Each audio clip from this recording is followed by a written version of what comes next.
right, we ready to go? Let's do it. Let's do it. You gonna do it? Yeah. All right, let's I'm talk. excited for this one. I know this is a hot topic. It is. In our office, anyways. So we're gonna talk about the retirement tax blind spot. Now, what if I told you that the biggest account, and this isn't every investor out there, but this is a lot, their biggest account in retirement isn't all yours? That beautiful balance that you see, that Yep. you get so excited, kind of like to brag about. Mm-hmm. You actually got another hand in that pocket. Yeah. What account are we talking about? The IRA, yep. or the 401k. That's Yep. right. And what we're going to be talking about in today's show is really the reality of taxes as it relates to the investor out there that has a lot of their assets in qualified accounts, IRAs, 401ks alike. And early in the simplicity days, we have this thing called principal tax concern that we hardly ever talk about because it's such a big topic. And every time you bring it up in a meeting, it almost derails it. Yeah. You know, and it's an awesome perspective, and it's basically, if you look at your total assets, let's say of $1 million, and of your $1 million, 700,000 is in qualified IRAs, 401ks, 403bs, whatever. And so you have 700,000 that, 300,000 is just brokerage, cash, whatever. So that principal tax concern will read 70%. So you see this big yellow. We made it yellow because it's a caution. Right. Like, Right. hey, you might want to address this. It might not affect you. It might affect you. We've learned a lot since. You should probably make a different color now. Yeah.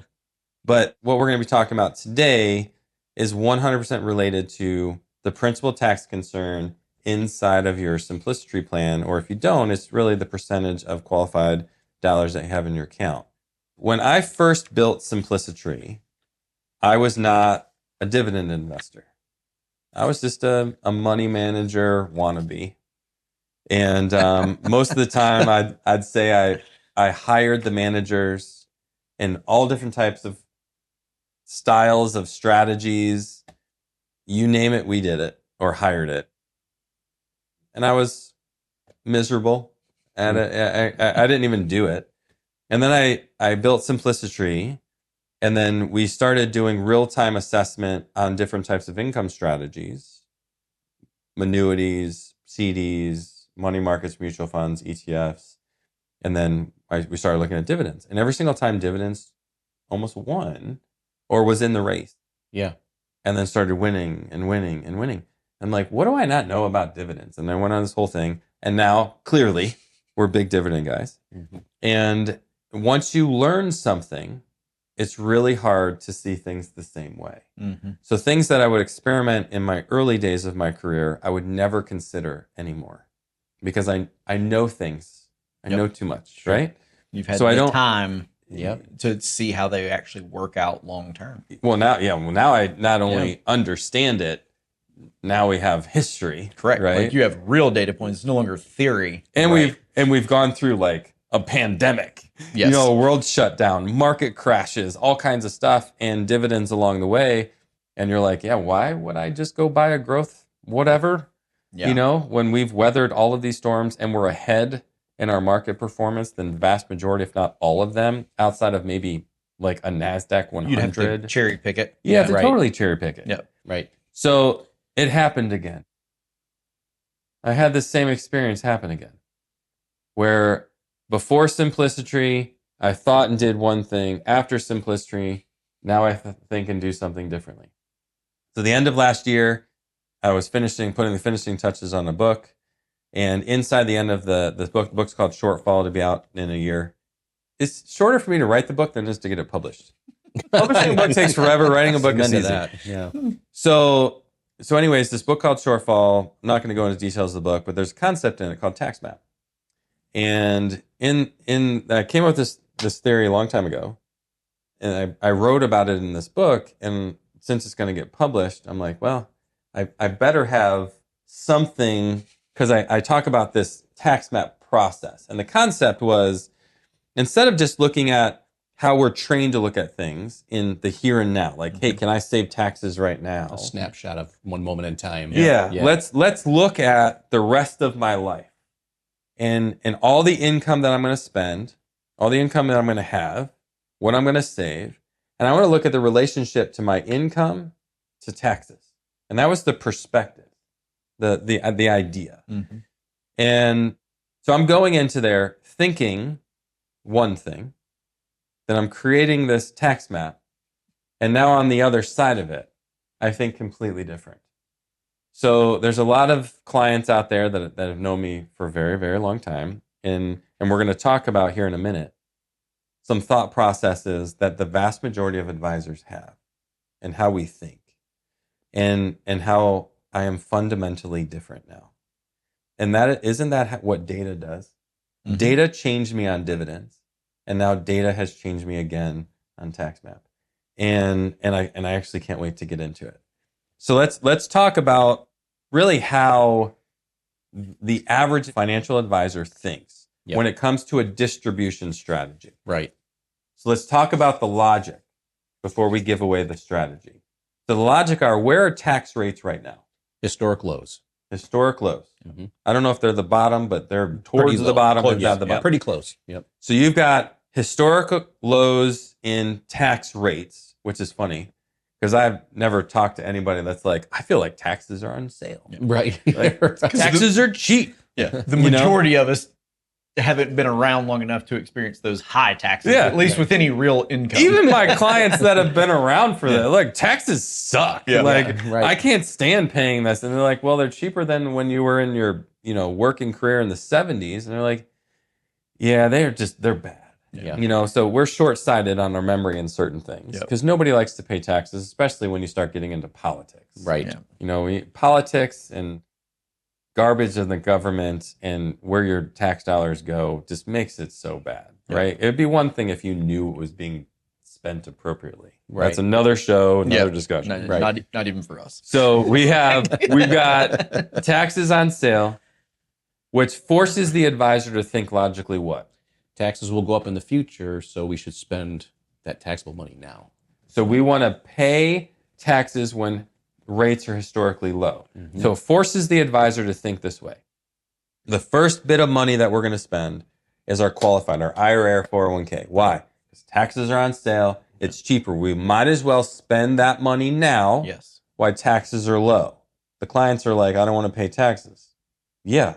But would you rather pay taxes in a 30%, 20% tax rate, or would you rather be forced to pay it at an unknown rate, higher rate in the future? Because and I feel like it's been this way for 10 years. We know they're going to go up in the future. Right. We know they're going to go up in the future. Well, yeah, they haven't gone up in the future yet. Right. Well, are we in the future yet? Well, the argument goes, right, if you look at our national debt, thus they're going to have to raise taxes. Therefore, they're going to have to raise taxes. That's how the argument goes. That is the argument. Yeah. And it is clear logic. Yeah. There's nothing faulty in this logic. Correct. So we're going to spend our IRA. The next bit of money we're going to do is we're going to spend down our brokerage, non-qualified, non-IRA money. Yep. Mm-hmm. The last bit of money is going to be our Roth. So when we're later in life and taxes have gone up, whenever that future moment happens, we don't participate. Yeah. That's the best, most tax advantage money we have. We're going to save that for when taxes are higher. Yeah. This is fundamental logic that makes sense for investors and advisors alike. Yep. And I can tell you it's fundamentally flawed. Yeah. Because and to even utter that right now, like if we would have done this show in October of last year, I would have not said that. I'd be like, no. This is how you need to think. Yeah. This makes perfect sense. You're wrong. Who's going to argue? Yep. Tell me how that's wrong.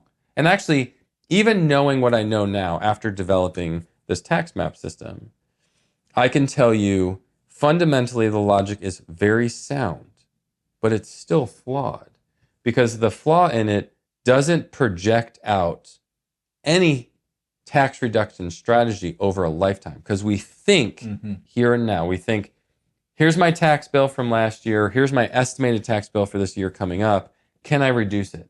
What can I do right now to reduce my taxes? Nobody's thinking, how do I reduce my taxes over the rest of my life? Right. Like I've never had a client come in and go, hey, can you reduce my lifetime tax bill? Never been asked that question. Wow. They usually call you at December 30th and say, hey, how can we reduce my tax this year? Or my CPA said I should contribute to this, and which will reduce this for this year. What do you think? Is that okay? Or can we move this amount of money from this account to this account because it's going to lower my tax bill? very seldom do I have a client call me up. It has happened. You know who you are. There has been clients go, hey, I'm going to raise my tax bill this year because it's going to lower my lifetime taxes. They don't say it that way. But that's what they're saying. But what they're actually saying is, I'm going to pay more money now because it's going to save me way more tax in the future. Mm-hmm. This is a completely different conversation. And that's really what TaxMap allows people to see. And it's not say, hey, I want to destroy my tax bill today, but it's a strategic, long-term thought process that will change how people view their tax bill. And it's called TaxMap. And it has fundamentally changed this advisor, all of us, on how we look at things. Because it is not this. It is not IRA, non-IRA, Roth. It's so much deeper than that. And we're not gonna show it off today. Yep. But we're gonna discuss it a little bit. All right. Maybe this summer. What's that? Maybe this summer we'll show it off. Maybe. Yes. We're definitely going to be talking about it more and more with our clients. Yeah. So let's talk about really this time horizon and how we think. And I can tell you, just being very transparent, why I think I fundamentally got this wrong for the vast majority of my career. And the reason being is because I've thought in a gross manner. When I look at an IRA, a client's IRA, and let's say there's $1 million in that IRA, I'm thinking that entire IRA is their money. Is that the case? No. It's not. We're even thinking that the 50,000 or so that's being very patient business partner. Yeah, they have a very their favorite uncle is involved in the process. But they'll get their money eventually. Yeah, we got that great Uncle Sam. Yep. Everybody's got that Uncle Sam in the United States. Yep. I shouldn't say everybody. Everybody should.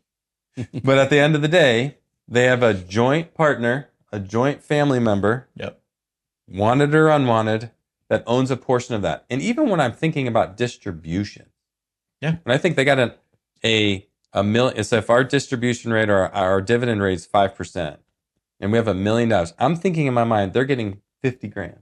Right. But if that $1 million is in an IRA, they're not getting 50,000. They're getting 50,000 less their partner's portion. Right. That's right. This is flawed thinking from a tax perspective, because this is actually hurting advisors' ability to give proper advice if we're just thinking today. Right. So I have to break through this thought process of gross, and I have to start thinking net.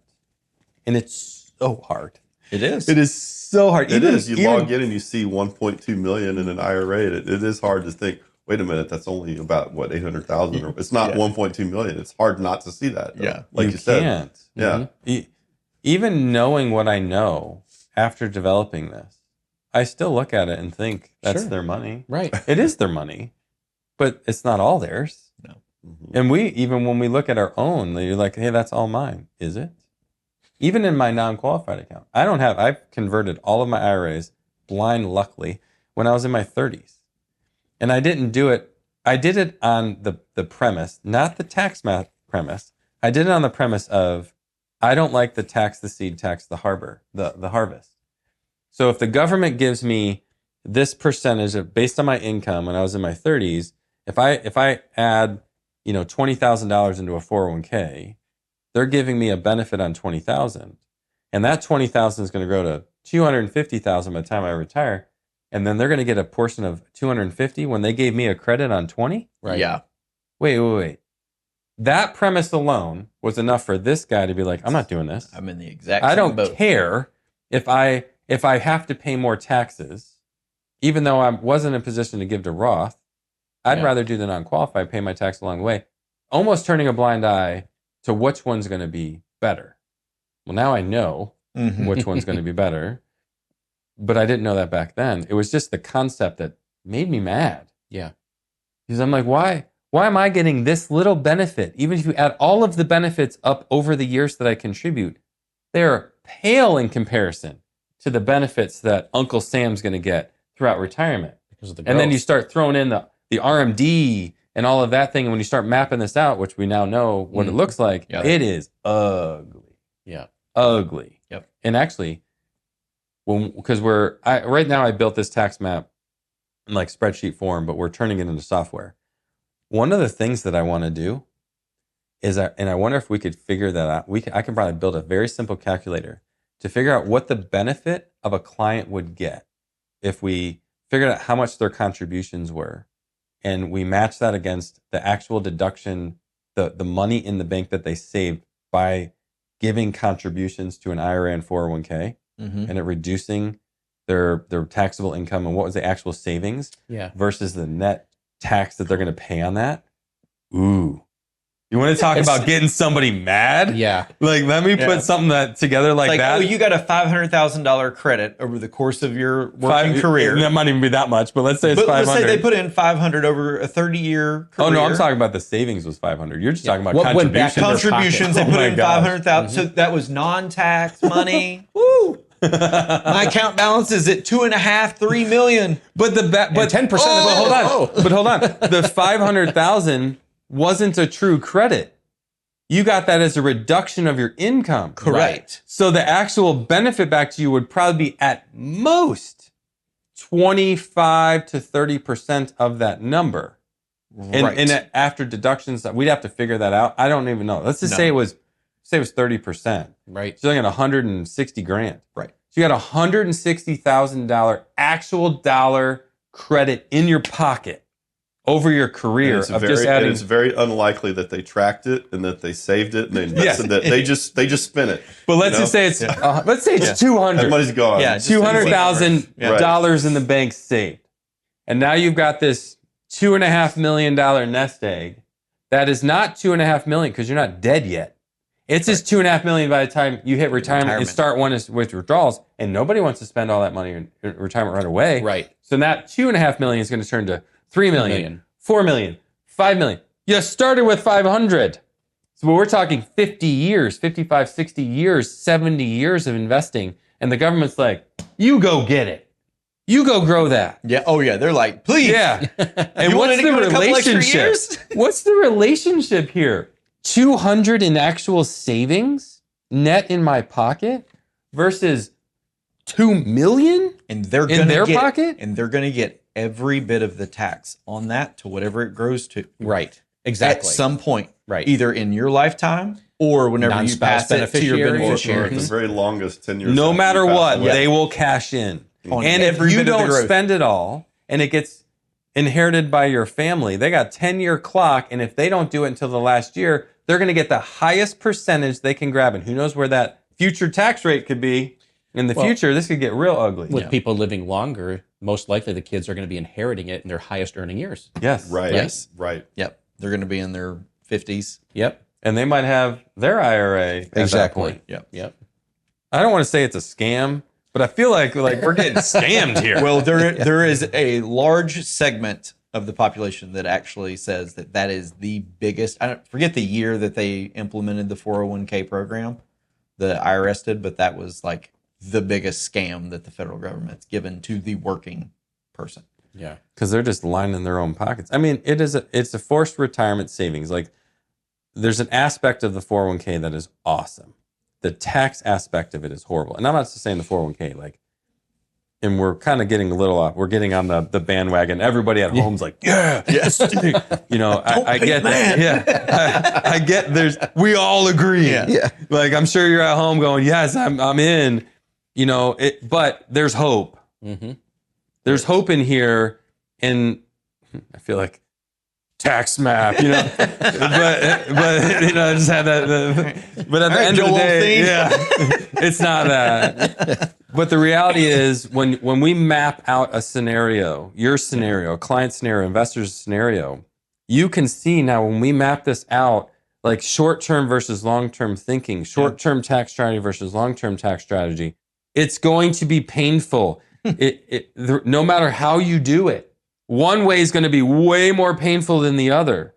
But when you have a cut and you've got to, and you got to rip the Band-Aid off, you're either going to do it slowly and it's going to be really, really bad, or you're just going to do it. Yep.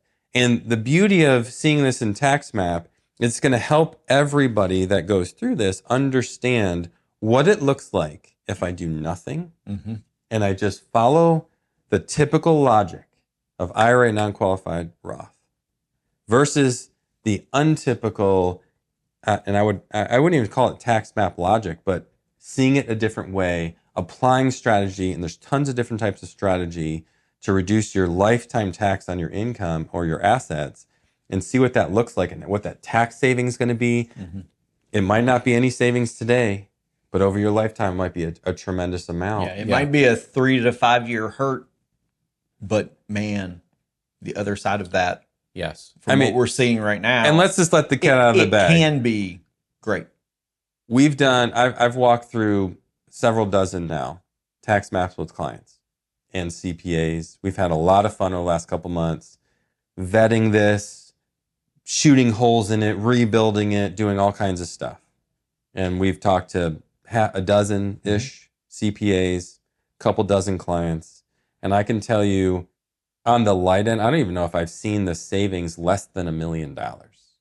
Maybe once or twice, depending on the asset size. But we're talking about the compounding effect of qualified money over time is bad. And we're using today's tax rates factored for whatever, never going up. So if tax rates go up, the compounded It only gets effect worse. it's going to get really savings bad. get better. Yeah. And we're not even doing that. Yeah. Right. So when we're running this scenario a couple different ways and showing and educating our clients go through this and CPAs and dialing this in, we have learned a ton. We're almost running it in best case scenario What do you mean? because the rates we know are historically right. low. Right. A best worst case scenario. A best worst case scenario. Like this is kind of as good as it might ever get. If tax rates go up, it'll never be this good. You're right. Yeah. It'll There's never any look this movement. good if tax rates go up. Yeah. If you do nothing. If you do nothing. Yeah. And by doing nothing, as we've said on other shows, you're doing something. You're doing something. Yep. So the reality of this is we're just doing a show today, just lightly touching on it. Okay. Passionately. Yeah. Yeah. We know. We're convicted now. I'm very convicted. And I don't think it was the first client that went through it, but one of the early clients that I brought through this in December was interesting in what they said. You know, they've been a client of mine for a long time. And they said, when we first hired you, anytime taxes came up, you almost put your hands up and you're like, you got to talk to your CPA. We don't do that. And they're like, it's been awesome watching your growth, your transition of now you're almost leading a charge in a different perspective about taxes. And they're like, this is like Paul 2.0 or whatever you want to call it. And it's nice to see the progression on something that you would never touch to now something you're bringing up. Now it brings up, it does bring up something else. Are we giving tax advice? And the answer to that is no. No, I mean, this is financial This advice. is financial. We're looking at taxes. This has everything to do with taxes. But if we put together a tax map, it is going to require a CPA 100%. to be right next to it to make it's vetted. Yeah. They're going to give the actual advice on what's actually how it's going to go, and is there a vetted trajectory? Does this actually make sense long term? And they're the ones that are going to go, or this, you know. Yep. And so we're not actually giving the advice. We're just coming up with the plan. Yes. Coming alongside Yeah. their process. Building a roadmap. Building a roadmap. Here we go. Now, Right. if everyone's on board, and this is why we always preach to our clients, you got to surround yourself with a great financial advisor, a great CPA, and a great estate planning attorney. Right. And whenever everyone is working together, Yeah, communicating for your- together. Yeah. and you're at the center of that, everyone's looking at your best interest, your goodwill, man. Yeah. That's where Good. things can Good happen. things happen. And praise God, we found something that can help out. And that's right. So let's shut this down. Any last thoughts? No, I would say, man, we're not all the way there, but when we are, look at it for this summer, get in contact with one of us. We were all over the country. We'd love to help you out, walk you through this. What I'd say, if you're watching this show and you want to learn more about this, put in the comments tax map. Yep. If your client reach out, just say, hey, I want to learn more about this tax map. If you've already had the tax map, because you're one of the early people that have gone through it, give me your thoughts. I'd love to learn about that if you haven't already. But we'd love to bring you through it. I wouldn't say it's in its experimental phase. I think we're beyond that now. But we're not ready to go to the masses, but we will definitely, do a tax map for just about anybody. Yeah. There will be a point in the future where we start charging for this. We are not there yet. Forewarning though, we are going to that point. So hope you enjoyed today's show. We didn't talk about dividends at all, but we have an awesome dividend starter kit. I feel like we need like a tax map starter kit for today's show, but we don't. But subscribe to the show. Put in the comments down below about tax map. We'd love to reach out to you. We can DM you right back or just email if you can get a hold of us. God bless.